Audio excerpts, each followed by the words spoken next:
This is the Spiritual Genius Show, the #1 podcast for unlocking more of your spiritual genius so you can really have it all. Get ready to discover timeless strategies and secrets you can use. You'll also hear from world-class entrepreneurs, leaders, athletes, and celebrities sharing how they've tapped into their spiritual genius, along with how you can do the same. Without further ado, here's your host, Yakov Smart. Welcome to today's episode. Today's guest is Aubree Cooper. In case you don't know Aubree, she has extensive experience in the EA business. She's also well seasoned in the world of plant medicine, which we're going to talk about today. I know it's a topic that's very popular right now, and she's coming on the show to share today from not only things that you can read about in books or study in courses, there's certainly a lot of that, but from personal experience, which is one of the best things to learn from. So I think you'll be really impressed with some of the unique insights and takeaways from today's episode. So Aubree, welcome to the show. Hello, thanks for having me on. I'm excited. All right. So the very first thing that I want to start to unpack, right, is we were talking about off air earlier how we're both relatively young, although young is relative. I think anyone can be young. I actually met a man at the gym the other day. He looked he didn't look old. He was in great shape, but he looked like an older being, right? And I knew he was at least in his late 70s. So he was in the hot tub next to me and I didn't want to disturb him, but there was a moment when we made eye contact and I felt inspired to ask him. And I said, "How young are you, sir?" And he said he was 84 years old. And so you are 25 at the time of us having this conversation. So let's start with a little bit about how you got into your spiritual journey, right? Because there's a lot of people, any age, by the way, walking around completely unconscious and not even being like aware that this world exists. Yeah, so it's a great question. Where to even begin? So back in 2019, I was a nanny. And at that time, I didn't really know a whole lot about personal development or spirituality. However, I knew that I was just really super curious about it all. And then shortly after, while I was there, the person that I lived with, is the father of the children that I was nannying, was deep into entrepreneurship. And through him, I was able to kind of witness, personal development and him just getting after it, which is very intriguing to me because growing up, I didn't really witness that a whole lot with my family. Nobody was in, personal development, entrepreneurship, anything like that. And through that kind of brought on the curiosity. And then COVID hit and things kind of like slowed down. And the family that I was nannying for decided that they wanted to move back to Utah, which at the time we were in California. And I knew that I did not want to move back to Utah because I knew that wasn't the place that I wanted to live. And so I just decided, okay, I, at the time, just hired mentors and they lived in Arizona. And my thought process was, okay, since my mentors live in Arizona, let's, jump ship. Let's move to Arizona and get closer to good people and community and, people that ultimately have what I want. And I can, start to make my way into that realm of people. And then from there, I was doing a lot of different things. I was in personal training, wanted to be a personal trainer for a really long time, love working out. However, it just kind of didn't fit what I wanted to do long term. And then from there, just going into different avenues, self-love coaching, just really wanted to figure out how I could bring a lot of love and a lot of healing to the world. And just honestly from there is just learning and growing and personal development. And along the way, I was also in a off and on super unhealthy relationship. And so there was a lot of ups and downs within that. And then that relationship like just completely ended, and it kind of sent me deep into a like, what the heck, who am I? Like through those 8 years, there was this identity that I built around this person. And at the time I was 20, 22, 20, maybe 23 actually. And no, 22. I was 22. And it really sent me into this deep discovery. Through that, what I would call, I went through a really deep dark night of the soul. I was just in the worst place I could possibly be, and got the opportunity to see myself in that and grow out of it. And that's where I found ayahuasca. And honestly, through ayahuasca, she's really completely changed my life. So there's a couple key pieces there, but It's a lot. Well, it's a lot to unpack there. So what I love about hearing that is we go back to having depth in the past few years. I mean, think about the transformational that you've experienced, right? You know, having like faced those challenges, feelings, tribulations. I know like ending a relationship, I've experienced that as well, can be a catalyst for a lot of that type of stuff. And so I want to just acknowledge you for a second, because sometimes when people experience that, they don't face it. They hide in the sand, or they go repeat pattern, or they keep going back. And you had the courage to explore that further and transcend it. That's amazing. Thank you. So let's talk about ayahuasca. Let's talk about plant medicine, right? And I'm not making any assumptions about anyone listening. I'm sure there's people listening who have tried it. I'm sure there's people listening who want to try it and will try it. And I'm sure there's people listening who maybe that's not their path. So if someone is a success-oriented person and they came to you, or they just were, you know, you just happened to meet them randomly and they said, oh, I think plant medicine is really cool. What are the first few things I should know about it if I've never tried it before?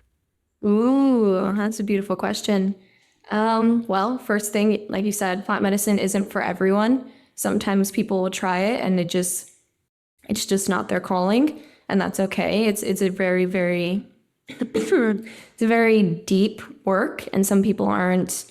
It's just not for them.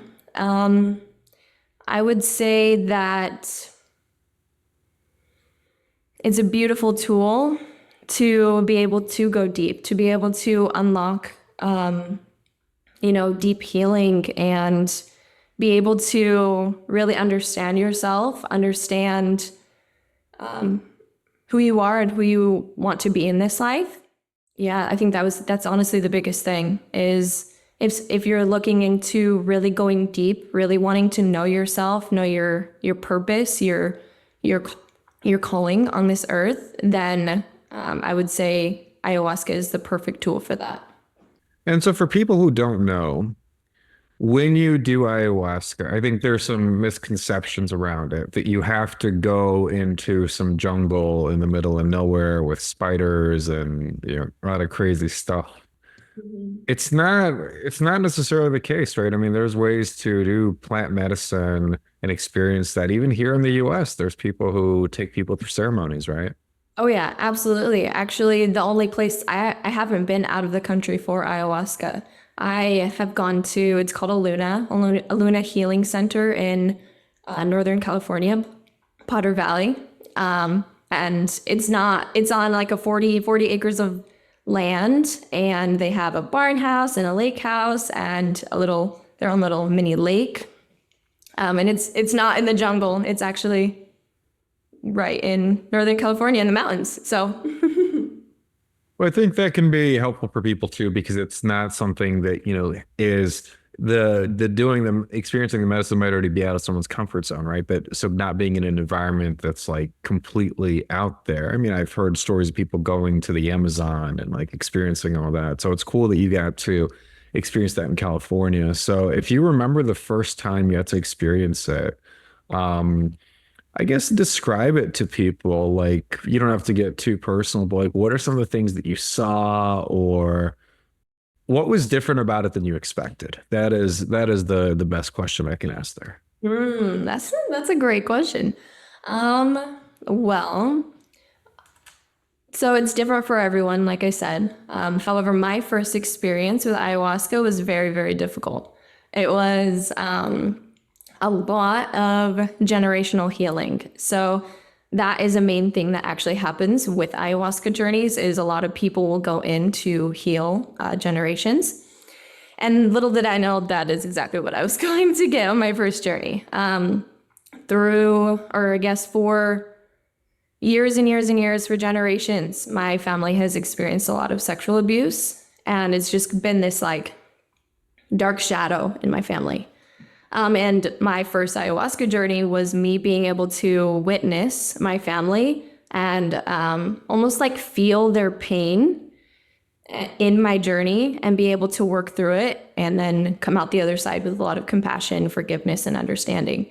So it was very difficult. However, it was a very, very beautiful and profound experience that really, honestly, like by the end of it, I was like, all right, I'm ready for my next journey, just because I knew that no matter how hard it was going to help me in the long run, as well as generations back, and then also future family.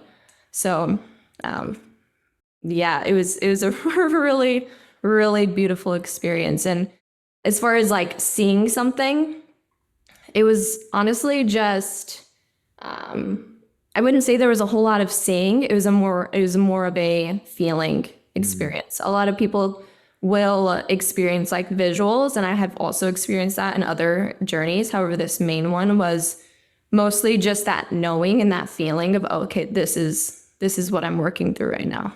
So Yeah, I like the way you describe it. So like feeling instead of seeing, it just kind of coming together. I think generational trauma in general is a very important topic to be aware of, right? Because it's not even in the mind, sometimes it's in the body, right? And it can be carried through generation and generation. And, I believe we picked our parents, we picked our families for a reason. There's something there. I don't think it's random. I don't think it could be random. So do you ever feel like you're the person in your family who's meant to not just overcome trauma, because that's kind of a somber reality, right? But to, I guess, defy norms. Has it always been like that for you? oh yeah, absolutely. I feel that since I was a young kid, I just knew that I just had this calling to something bigger and something deeper. And I always just felt very, very different than the people around me. And as I grew up, I questioned everything. I wanted to know the why, not because this is what it was, and this is what you're told. That wasn't the answer that I wanted. I wanted to know deeper and understand more. And now it's like it's beautiful that I gained that as I got older, because now it's just asking more questions and being able to understand deeper and be able to help help my family and even things like that. So Yeah, bringing that level of awareness, bringing that level of introspection. So now, we were talking earlier, but you got the tattoo with your sisters. So are they, because of kind of the experiences that you've had, are they more curious and open, or is it just a matter of, people do this differently, or is it just that you only choose to share certain things with them and other things, it's just not the right place to share? That's a great question. So I think that comes with trust. I think that being able to hold space is a very valuable thing. However, you can only take people as deep as you've gone yourself. And I think for me, my family has this, this track record, you could say, of running from things and not really facing them head on. And I think for my siblings, that is something that they experience and they continue to. However, as I've noticed, as I've gone deeper within myself and gained trust within myself, the more that they have been more able and desiring to come to me for help or ask me questions, or because at first they were not even in the slightest curious of, Aya or psilocybin or, anything like that. And now it's very different. They're very curious. They want to know more. They're not ready yet to do it for themselves, but they're like, okay, tell me more. Like, you're different. You are showing up very different. Like, I admire you. Like, tell me, And so I think it honestly really boils down to trust and being able to trust myself and go deep within myself. And also that reflects and that mirrors out to them to be able to trust me, to be able to go deep with me. So I like how you said yet. We're just like, they're not ready yet. So it sounds like you think they will be ready at some point sooner rather than later, perhaps. Yes, I mean that's a hope. I have my oldest sister that we are in contact with each other pretty consistently, and we talk about personal development, business, healing. I tell her a lot of things, and through that she's been able to build. We've been able to build that trust, and now she comes to me when she has questions or if she's struggling through something. And I think at some point she'll be open. However, I think the biggest thing is the legality of it, which can be a scary topic too, So yeah, that can be. And when you say legality of it, for people who don't know, what do you mean by that?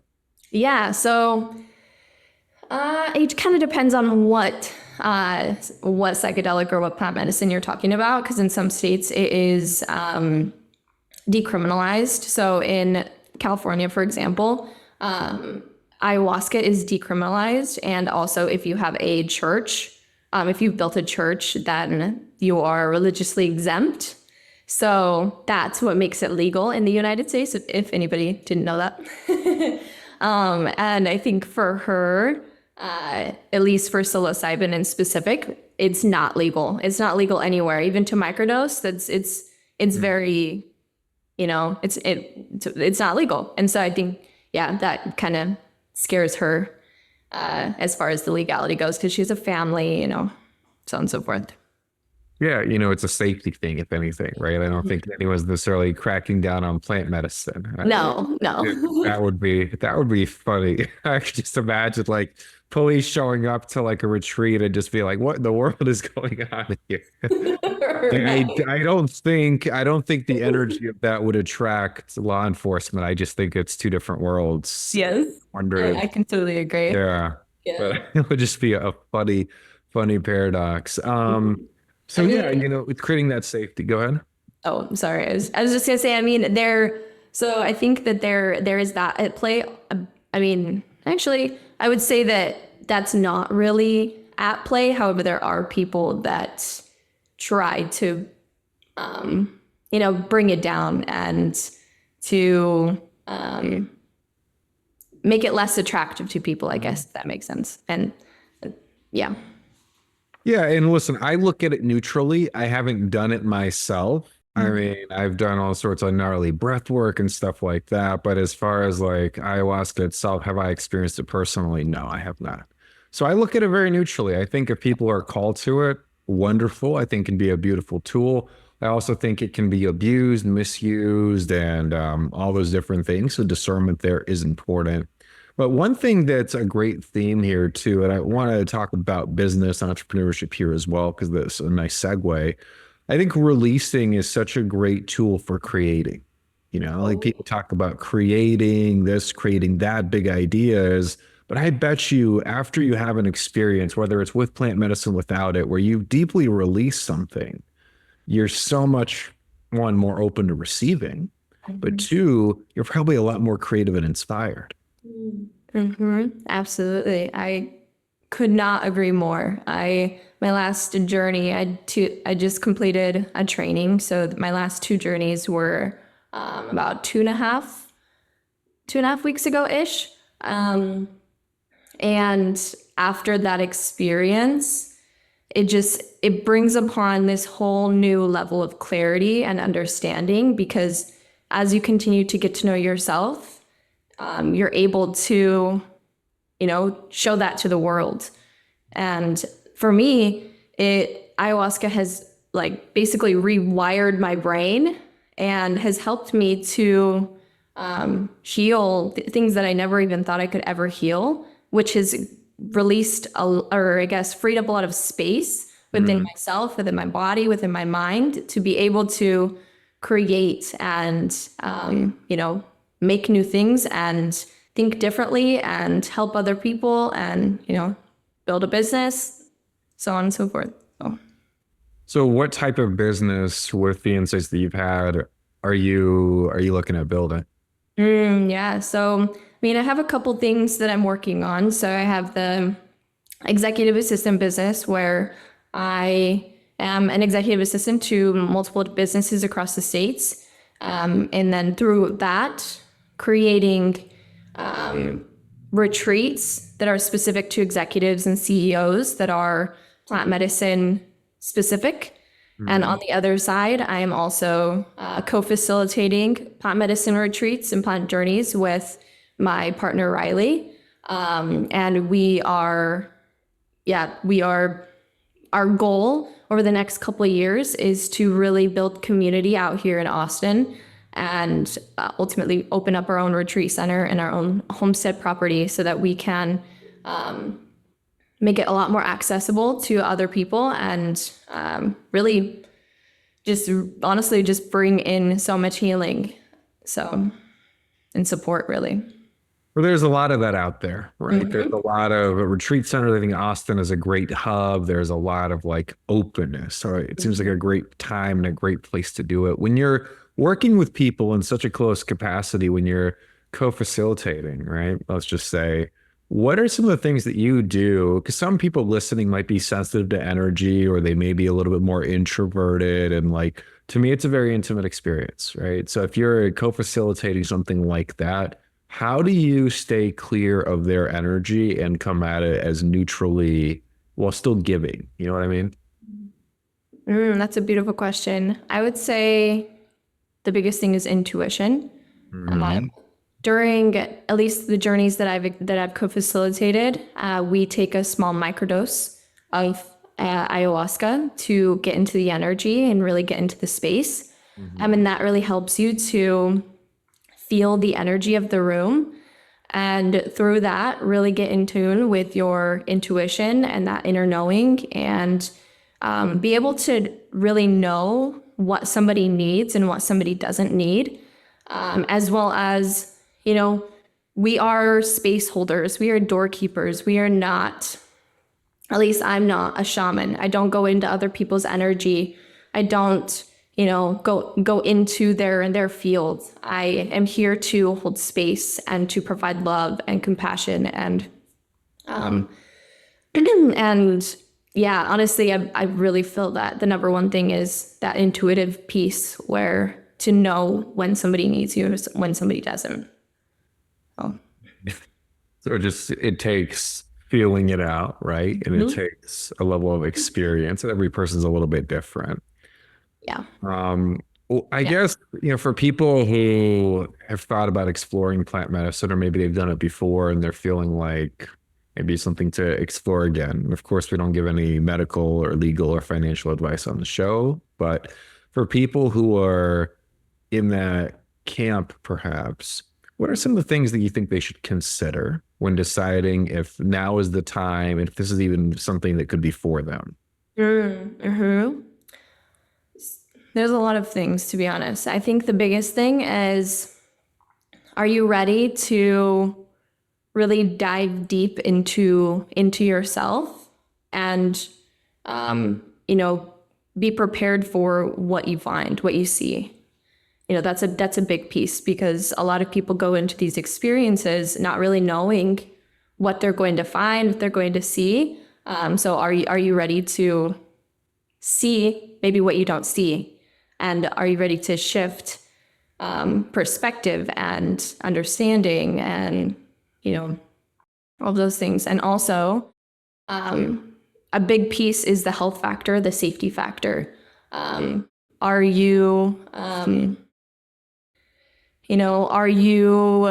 had any psychotic breaks? That's a big piece when looking into ayahuasca. Yes, it can be helpful. However, that piece is a lot more touchy. So I would say don't look into it if that is something that you have experienced, just because of a health factor and a safety factor, because going into that psychedelic state, there is a strong possibility that that could, do more harm than good.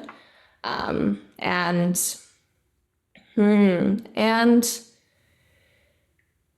yeah, I'd say those are the two biggest things. Like, are you ready to know? Are you ready to see? Are you ready to understand? And what's your health like? Are you on medications? Do you experience any really intense, mental breaks or anything like that? So when people come and work with you and they want to experience that, you take them through an intake process, right? Sure. Oh, yeah. Professionalized like that. Yeah, absolutely. Asking all the questions as far as health goes, addictions, PTSD, different things along that nature. And we also have a doctor on staff that will go through any prescriptions, medications that you are also taking, because honestly, there's so many people in this world that are medicated. And that's something that we've found a lot of, is there are so many people that are medicated, but that's only a treatment of a symptom and not the root cause. There's a deeper cause that's happening here, and these medications are, dealing with the roots or not the roots, the symptoms per se. So. Yeah, I mean, it's just a different type of healing, which is really cool, it can be really, really powerful for people. So do you think there's such a thing as doing plant medicine too often? Because I know there's people who kind of do it professionally, but there's also people who do it like once a month, where it's almost like, and I don't judge it, but part of me is just like, maybe they're a little addicted. So with ayahuasca specifically, it's really, really tough to get addicted to, mainly because it is such an intense spiritual experience. However, I'm not saying that probably hasn't happened or isn't happening currently. There's some wild people in this world that really love that. So, so I mean, I know some people that actually at Aluna, they will drink every 2 months, and it's not because they're addicted to it. It's because they are continuously learning and evolving and going deeper into themselves so that they can continue to help people. So I think with ayahuasca specifically, it's really tough to get addicted to, because like I said, it is a very intense spiritual experience. However, some people may have, those I do not know. So. If you're looking for more clarity right now, whether that's in your business, career, relationships, or any other area of your life, I've recorded a short training you can use to find more clarity, spiritual genius style. This training is my gift to you for being a listener of the show. To access it, all you have to do is go to spiritualgenius.org/gift. Once again, that's spiritualgenius.org/gift. Now back to the show. I wonder if it's possible to use it without feeling anything. So this is where I'd be intrigued, because I remember reading something, I forget where and what, but I remember it was about some spiritual master, probably in India a long time ago. And this person was a very high consciousness level. So to show the power of, I guess, just being in tune with himself, there was some drug that he took. And he took a big dose. I think it was psychedelic mushrooms, like a big dose. And he completely was unaffected. And that's interesting, because I think he transcended that. And so I wonder if there's anyone who's working on that one, right? Being able to take ayahuasca without really feeling anything. That would be fascinating. Wouldn't that be powerful? Yeah, for sure. It's really interesting, because I feel that, ayahuasca, she'll show you exactly what you need to see, not exactly what you want or what you think you need, but she'll give you exactly what you need. So there is definitely moments or experiences of people where they have gone into an ayahuasca journey drank 4, 5, 6 cups, but had absolutely nothing happen. And I think honestly, that's because it wasn't their time. There wasn't their, it wasn't, they didn't do it because they wanted to or they had good intentions. They just did it. And I think Aya, she knows, and call her she, because she's referred to as grandmother ayahuasca. But she knows what your intentions are. She knows, and if they aren't pure, then you might not get a full experience, as well as it also depends on your body type. If you prepared well enough beforehand, we have a thing called the dieta, and it's, not partaking in like different things before, as far as like food goes, screens, media, all these different things. And if you aren't respecting that, then she also knows. So yeah. There's principles that go with it. I mean, I was listening, I thought to myself, that's when you know it's pure stuff. Because what if alcohol was like that, right? What if alcohol, like if you didn't have good intentions, you could drink a bottle and not be affected? How crazy would that be? That's when we know that ayahuasca comes from the earth. So right. Yeah. It's super indicative. So yeah, definitely. A question for you. I like to ask people this, and I think it's even better that it's being recorded. So if you were to, don't think about it, but feel it, feel your energy from this day, 5 years from now.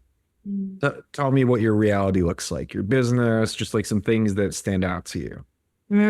Yeah, I have in 5 years from now, I have a extremely successful executive assistant business. I have employees underneath me, and it's just running very smoothly. I don't really have, I'm not stressed about finances or anything of that nature. It's just everything is smoothly running. Along with my personal spiritual practice, I am consistently meditating and taking care of myself, and I really love sound healing, so I will continue to foster that that relationship with sound bowls, and in plant medicine, in the retreat space. We have a retreat center. We're homesteading. In 5 years, I definitely would love to have a child or two. I'm really big on family, and I really look forward to being a mom. And yeah, honestly, I feel good. I feel aligned. I feel so much love in my heart and in my body. And I have a beautiful community around me, and we are just, living abundantly and in freedom. Nice. Very, very well said. That was beautifully articulated. Okay. Thank you. And when you talk about your spiritual practice, I want to dive a little bit deeper into that. What does that mean to you? Like a spiritual practice. It's it's a little bit of a loaded term. I think it can mean different things to different people. So yeah, be curious to hear your definition of it. Yeah, I feel that for me, my spiritual practice, the deeper purpose, the deeper meaning is connection to self, connection to self and connection to source. I feel that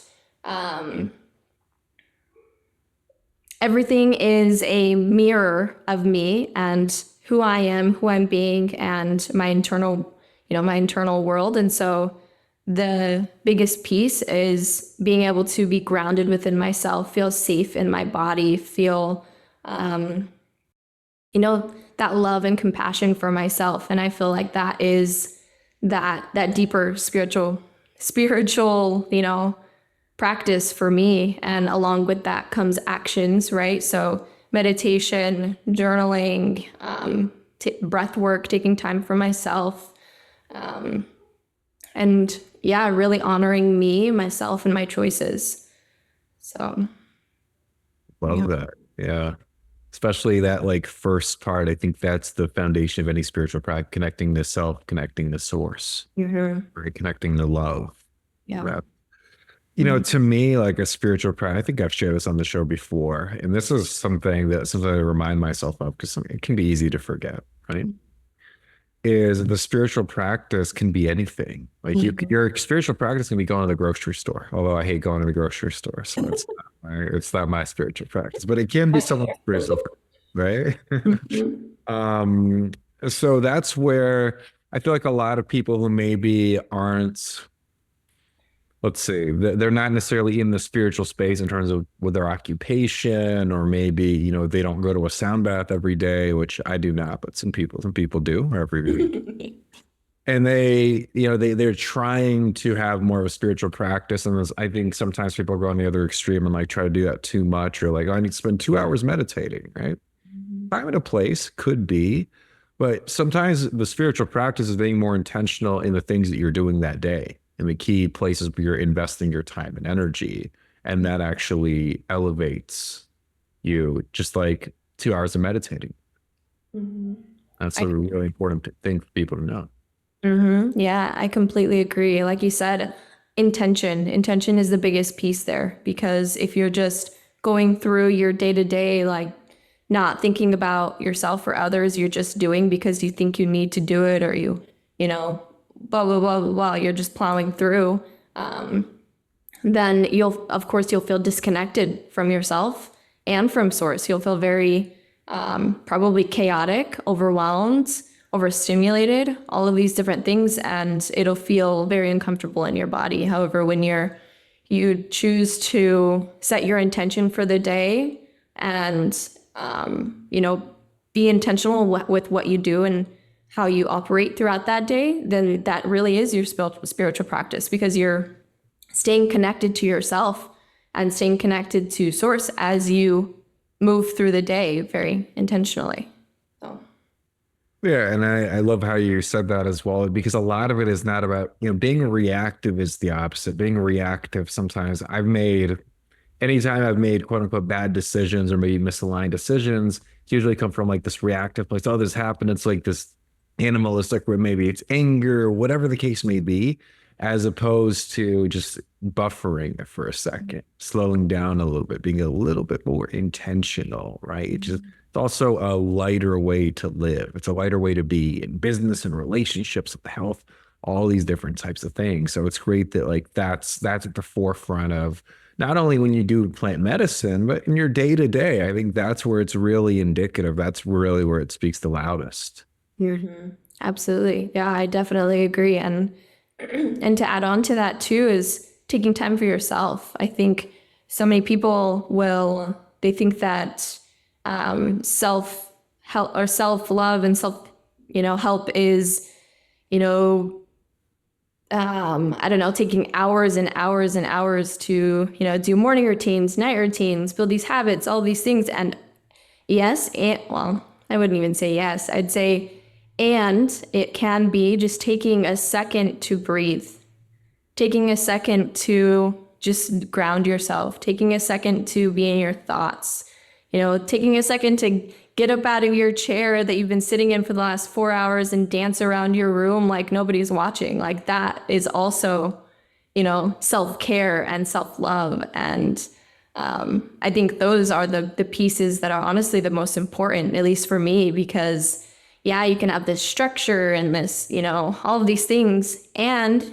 you can allow it to flow and to allow that feminine aspect to come in and just have fun, enjoy your life, enjoy your day to day, enjoy, the fact that you woke up this morning and you can use your legs to dance around, or, something along those lines. Like it's the joy in it all is really the most beautiful piece, It's an important reminder, because that can come from, even talk about the grocery store. It can be joyful if you set that intention. It can happen.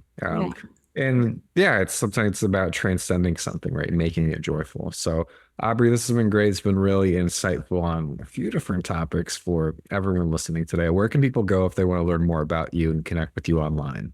My Instagram is aubree.gratitudegirl. And you can also find me on Facebook. And in my Instagram bio, you'll find website and different things of that nature as far as retreats go, working with me through executive assistant work and all that good stuff. So Cool. Awesome. Well, thank you for being here. We'll have those links in the show notes. And thank you again for listening to another episode of the Spiritual Genius Show. Thank you for listening to another episode of the Spiritual Genius Show. Remember to subscribe and leave a 5-star review. When you email a screenshot of your review to info@spiritualgenius.org, we'll send you access to a special training on unlocking more of your spiritual genius in your business or career.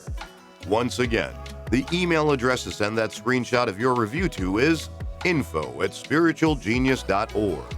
And remember, as always, the content of this episode and every other episode of this show are for entertainment purposes only. No solicitations are being made of the audience, and this show is not in any way intended to provide or be a substitute for any medical, legal, or financial advice. It is strongly recommended that you consult with a licensed professional before making any and all decisions around these matters. Till next time, stay well and remember that your spiritual genius awaits.